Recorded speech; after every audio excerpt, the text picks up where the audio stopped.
This is the Alien Annihilators, Book 2, The Mages of Magic, Chapter 45, Shirtless Kenneth.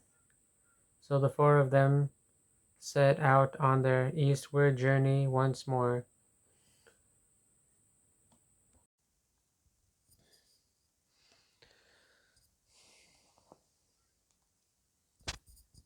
It was now hours since they left the comfort of that cavern, and the sun had long since dipped beneath the western sky. Kenneth didn't like how far ahead Kenneth was walking. He really seemed determined not to talk to Brandon. She knew it was because he cared about her, but he was taking this too far. Cleo and the rest of them had taken their last dosage of the cold resistance elixir, which should be enough to get them to the village. We need to get Kenneth his last dosage of the elixir. He'll freeze to death if he doesn't, won't he? Cleo asked Brandon.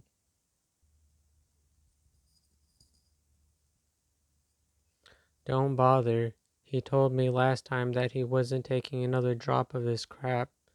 In his own words, Brandon said. Just give it to me, I'll convince him, Cleo said.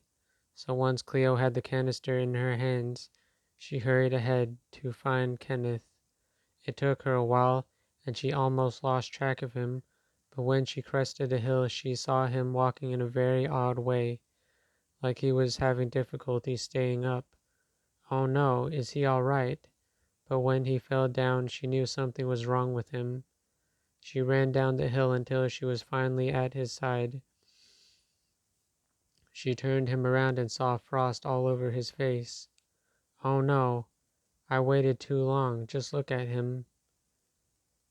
Kenneth, you're gonna be okay. You just need to drink this, she said, and unscrewed the lid of the canister. Nod to me if you're capable of taking this, she said. His eyes stayed shut, and there was no response. Cleo decided that she needed to get him out of the snow and icy winds first. Grabbing him under the armpits, she dragged him down the hill until they were under a large outcrop of rocks, sheltering them from the snow falling down aggressively. Soon she had a fire started and laid Kenneth down beside it. She put a blanket over him, the only one she'd managed to fit in her backpack. Now she sat by his side and looked at his face, silently begging for a response in them. When he shuffled in his sleep and groaned, Cleo's heart jumped for joy. Kenneth, can you hear me? Cleo asked, and Kenneth opened his eyes. Seeing Cleo and seeing the fire beside them, he said, Whoa, I was freaking cold back there. I felt like I would pass out any minute, and I guess I did. But you dragged me to safety and put a fire by my side. Thank you so much, Kenneth said. Save the thanks for later. Right now we need to give you this last dosage of the elixir, Cleo said, shaking the canister in her hand for emphasis. Whoa, wait. Do I really need to take that crap? I feel fine now, really. But I sure as hell wouldn't feel fine if I had to take another sip of that piss, Kenneth said. It's the only way you're making it to the village without collapsing from cold again. You're going to drink it now, Cleo insisted. Fortunately, Kenneth didn't need much encouragement. After that, he took the elixir, then drank a bunch of water to wash it down. God, that tastes like crap, Kenneth complained, making Cleo giggle. Cleo then turned her head to the world outside. The snow was really getting heavy, and she worried that they wouldn't be able to find Brandon and Rachel again. Kenneth reached for her cheek and turned her face back to him. He was seated up now, and shirtless. Cleo had wanted to make sure the clothing didn't interfere with the fire's warmth. Cleo, you must be uncomfortable under all those clothes. You sure you don't want to take some of it off? Kenneth whispered to her, making her breath hitch. She looked into his eyes.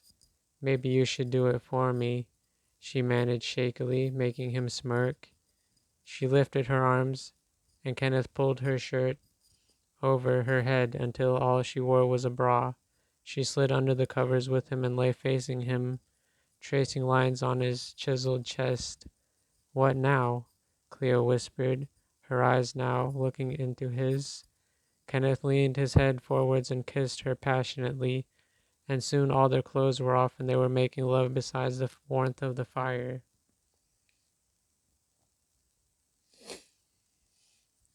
Chapter 46. The Village Bonfire. All the stress of the day had melted away in the blissful time they spent together in the cave. After the pleasurable experience they just had, they felt too relaxed to do anything else but sleep in each other's arms. Eventually they decided they couldn't stay there any longer. It was getting late, and they wanted to spend the night somewhere more comfortable. Once they were both clothed, they left the cave together and set out to the east. Fortunately, the snowstorm didn't fall as heavily as earlier, and they could actually see the landscape ahead of them under the light of the moon. When they reached the top of the hill they were climbing, Cleo had a clear view of the land before them. She could even see the fires burning in the distance and see a couple wooden structures. "Looks like we're almost to the village," Kenneth commented. "I wish Brandon and Rachel were with us, but I guess we'll just have to wait for them there. Come on." Kenneth walked forwards, and Cleo followed.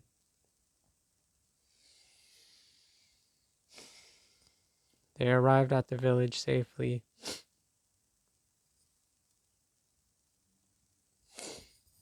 and checked into the local inn. Once they had the key to the room, they went to the bar in the inn, and Kenneth ordered them drinks. They sat at the high stools next to the counter, and eventually the bartender got them their drinks.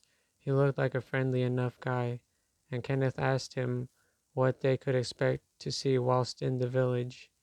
"Oh, nothing much. It's the castle further east that you want to check out. The thing is just grand, and the princess, cute as a button she is," he said. Whoa, Cleo thought. She hadn't expected to hear about a royal family looking after this small village. "I wonder if the princess is the mage we're looking for. If only we could learn more about her." "This princess, you reckon she looks after her people all right? Keeps them warm in these cold parts?" Kenneth asked. The bartender considered this. "Well, take this with a grain of salt, but she and her mother, they've been said to have influence over the flames. In fact, right here in this village, there's a huge bonfire that never goes away.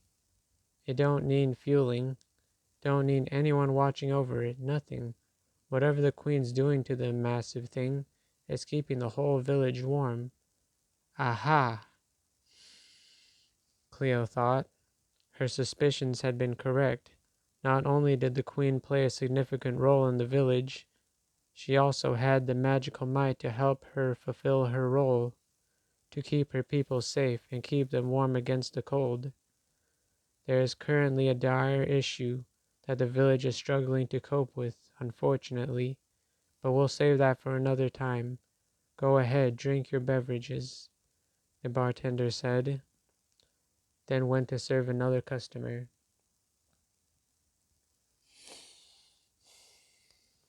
Chapter 47. Lord Frost. Kenneth and Cleo spent the night in the room they'd rented, and woke up to knocking on the door. Kenneth got out of bed, opened the door, and two people entered, Brandon and Rachel. Once they were all seated around a dining table, Brandon said, "Looks like you made it here safely. Me and Rachel checked into the same inn as you last night, by coincidence," he said. Kenneth explained to them what they'd learned last night about the bonfire in the middle of the village, and how the queen's magical might helped maintain the flames, spreading its heat to the entire village. Brandon stroked his beard.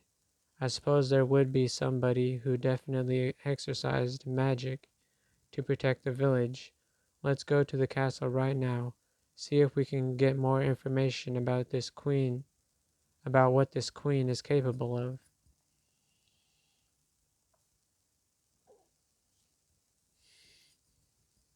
The castle towered over the village, it was facing. The front entrance was guarded by two men wearing red uniforms, equipped with long swords. "Hello, friends, how do you do?" Brandon asked. "What do you want?" the left one asked rudely. "We want to have a word with the Queen. It's important," he said. "State your business," the right one said. "We'll state our business once in her presence. Let us in," Brandon said. The right one narrowed his eyes. "If they say they have something important to discuss, then you'd best let them in," a feminine voice said from behind the soldiers. Immediately the soldiers stood aside, and they got a look at the one who'd spoken the words. Female, about Kenneth's age, and wearing elegant clothing, probably the princess. "You said you wished to speak with my mother, correct?" she asked, and Brandon nodded. "Then come this way. She is seated in the throne room."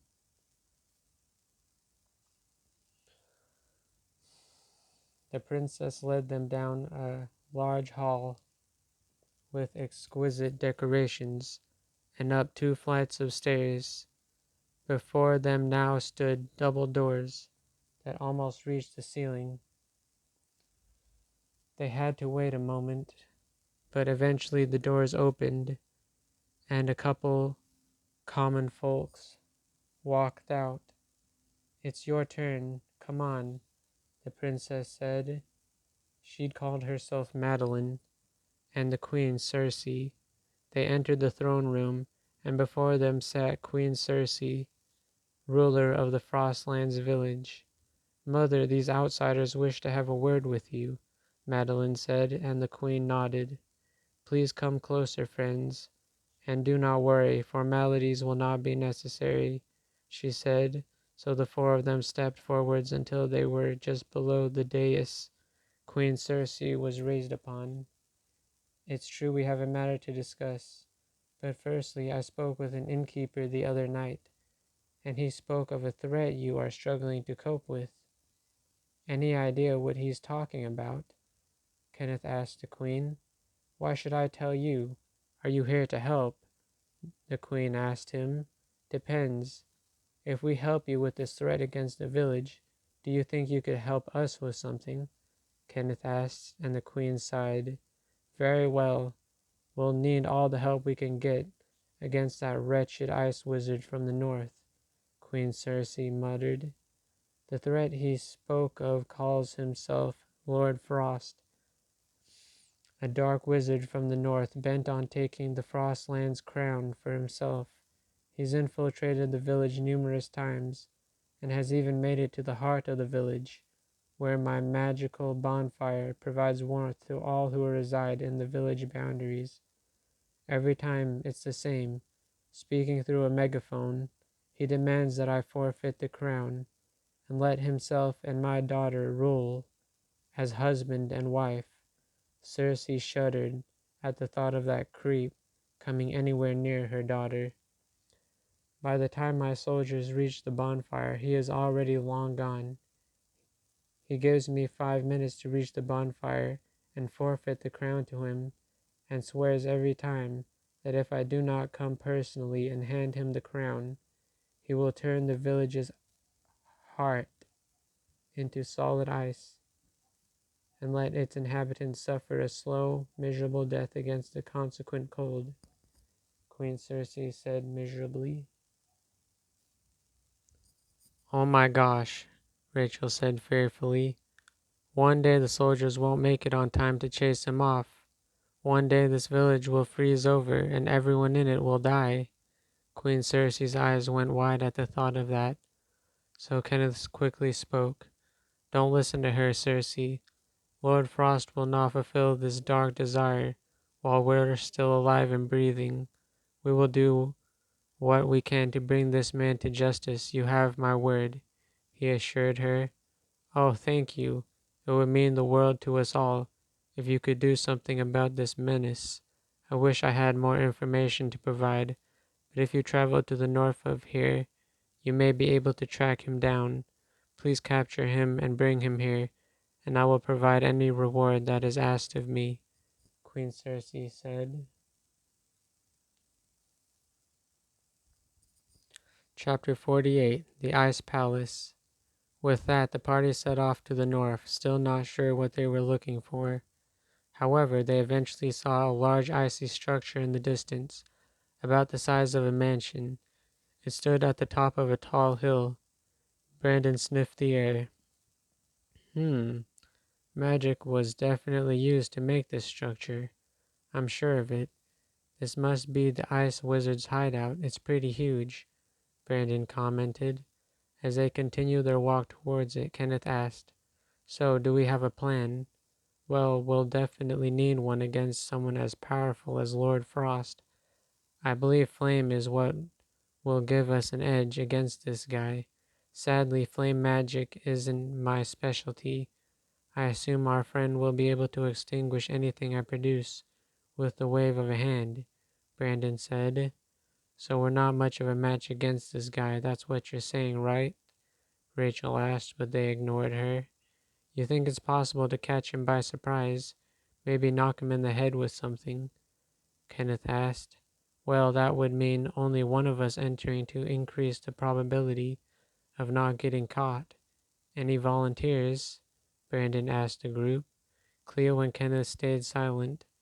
No one liked the idea of relying on only themselves to get the job done, without backup. They were getting dangerously close to the ice structure, so they ducked behind a large rock in the snow. "Okay," Rachel said, and everyone turned their heads to her. "Okay, what?" Kenneth asked. "We need someone to sneak in there, find the ice wizard, and knock him in the head, and take him back to the village." "I could do that," she said. She pulled her backpack off and rummaged through it until... "Aha," she said, and pulled out a metal police baton out of her backpack.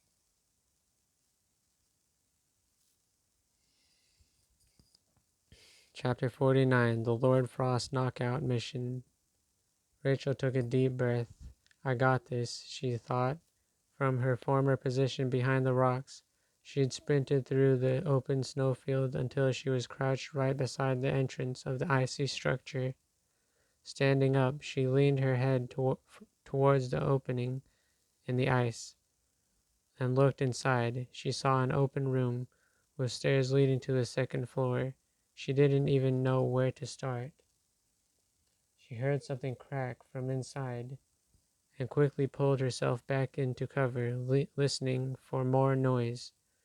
"Gunter, what was that?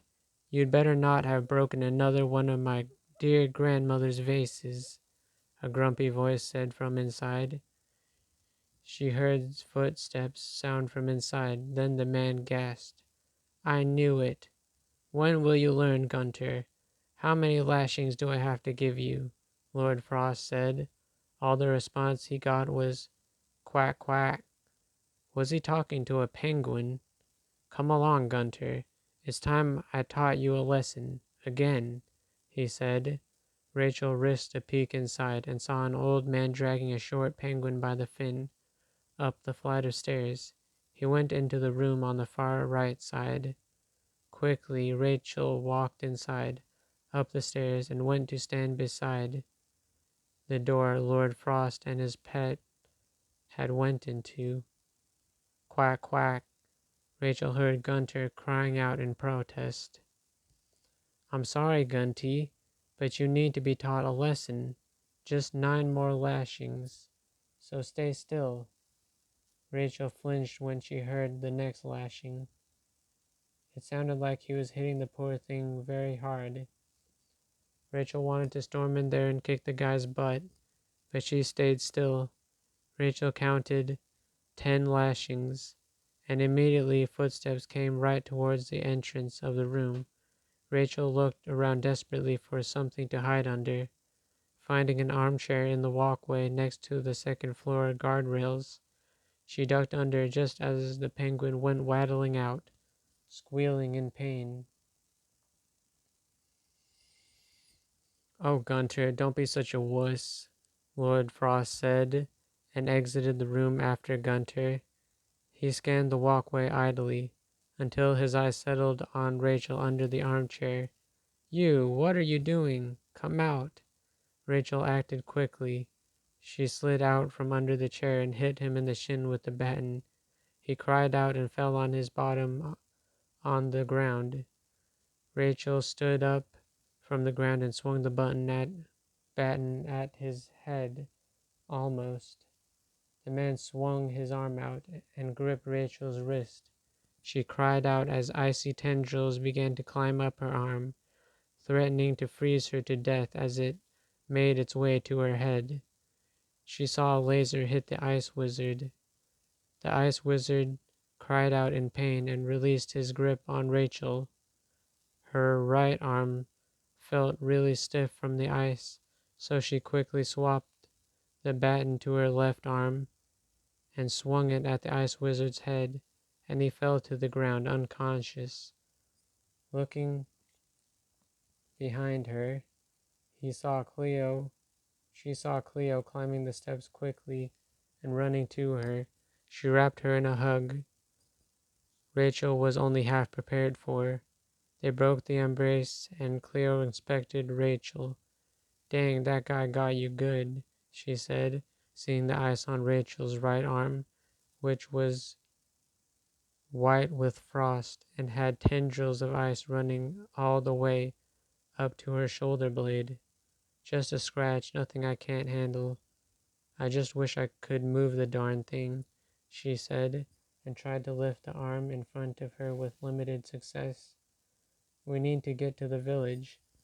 There's gotta be someone that can fix that. We also gotta tie up this lunatic and take him to the village. Queen Cersei'd better compensate this by doing whatever the heck we ask of her, Cleo said, then called out for Kenneth and Brandon to come in. Chapter 50. Lord Frost hits the dungeon. Once Kenneth tied Lord Frost's hands behind his back. Him and Brandon carried him on either side. They'd all set out the way